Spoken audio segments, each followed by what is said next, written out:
Alright, theme team, the 10.2 Prot Paladin tier set. Is it good? Is it poop? Let's talk about it.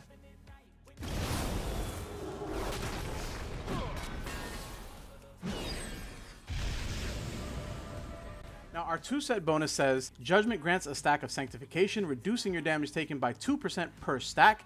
Upon reaching 5 stacks, your next cast of Consecration is empowered, increasing its damage and healing by 200% and its radius by 30%. And our 4-set bonus, while you are within an empowered Consecration, your abilities have a chance to deal 40% bonus damage or healing as fire. Now, this tier set, of course, is pushing you into using a more Consecration-oriented build. This is one of the reasons I've heard a lot of Prot Paladins say that they don't like the set, because it's all, wah, my freedom of movement, wah.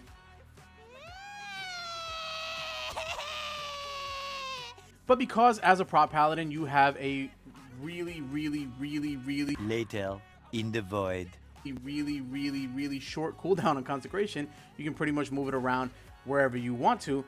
The only thing is you are going to want to stand in the empowered Consecration. Every other Consecration is fair game. You can move out of it if you need to, but your empowered Consecration is going to be the one that you really want to stand in and make the most use out of it.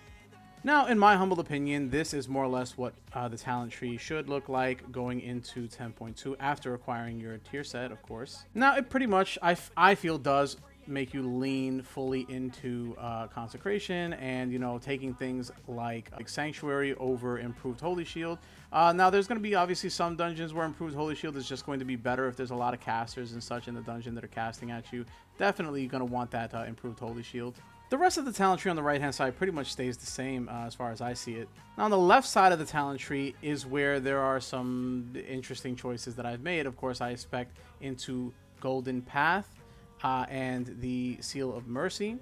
The healing from this feels like it's probably going to be pretty decent, especially if you have a couple of melee in the group. And I do take Strength of Conviction because, well, you're getting a big benefit from standing in your empowered Consecration. I mean, standing in your Consecration in general. So I figured, why not take Strength of Conviction? In tandem with the Bulwark of Righteous Fury talent at the bottom of the right hand side of the tree, it could actually make for some really nasty Shield of the Righteous hits. And of course, I figured that a Consecration build would not be complete without Incandescence. So with all that being covered, let's dive right in and test it out. Now, similar to the testing we did in our last Retribution video, we're not merely going to be using target dummies, but live sacrifice. I mean, subjects. Now, just as in my last video talking about the changes to the Retribution tier set, I thought what better place to test this tier set than the outdoor zone of Brackenhide Hollow. So I flew over to the outdoor harbor entrance. There you can find a bunch of elite pats walking around. It's a pretty solid place for testing a tier set that revolves heavily around AoE. And of course, this tier set is more about damage than it is about defense. So I said, all right, baby, this is my time to shine. Started running around, gathering all the things. Dropped my Consecration, planted my feet firmly in the ground before realizing that I had forgotten to put the regular Avenging Wrath on my action bars, and I had actually swapped out the talent from Sentinel because that's the normal defensive build that I'm using on live servers at the moment. But that's okay, because I did what any professional player would do in this scenario, and quickly began to panic and open my spellbook to frantically move the ability down to my action bars mid-combat. Now, after killing all the things and firmly establishing dominance, I went over to our details meter to check the damage output. And the damage was, you know, it was alright, it was okay. But then I had a thought. I said, you know what? This tier set feels to me like it's going to encourage bigger pulls, more gigantic, gihugent pulls. And a single target is not going to be that great. But I started thinking to myself, where can I go to get the biggest pull possible? Taking into consideration, of course, that stuff is just going to drop aggro off me if I run too far away. And then I remembered that one little zone area where you do the quest line with Caligos and you're riding the little book around and shooting at the stiffs. So I began making my way there. So I landed at the front gate, and I guess they weren't too happy to see me because the two bouncers ran up on me like, hey bro, what's good? After which I proceeded to seamlessly put them in the dirt after using them to generate charges of judgment for the tier set.